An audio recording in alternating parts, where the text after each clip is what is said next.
morning, while I was reading about Cain and Abel, I noticed something which I had never noticed before. Most of us are familiar with Cain and Abel's story. How Cain was jealous with his brother and he actually went and murdered his brother. A dangerous sin, a terrible thing to do. And his sin was found out.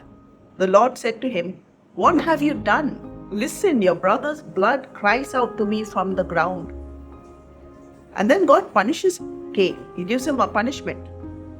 But guess what happens? Cain focuses on his punishment and he gets very upset with God. And he tells the Lord, "My punishment is too great for me to bear. You have banished me from the land and from your presence. You have made me a homeless wanderer. Anyone who finds me will kill me." God, in His mercy and grace, reaches out to Cain and says that, "I will give a sevenfold punishment to anyone who kills you." Then the Lord puts a mark on Cain to warn anyone who might try to kill him. After receiving so much of mercy and grace from God, we would have expected Cain to repent, to turn back to God and say, "God, please forgive me. I've done something terrible. I do not want to repeat it again. I do not want to walk away from you." But verse 16 in chapter 4 gives us a very sad statement.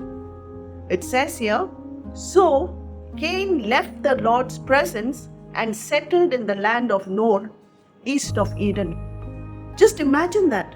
Instead of repenting and turning back to God, telling God, "I'm sorry, I never want to do this again," he actually settles for that punishment, takes that punishment, and then he chooses to walk away from God's presence and he goes to live in a land far away from God.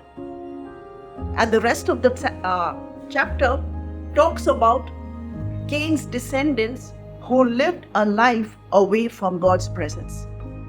What a sad ending to a man who knew God, with whom God spoke to. Don't we need to be careful of our lives?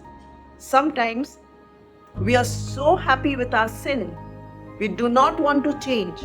We want our rebellious ways, that we are willing to walk away from God's presence but not give up our sin.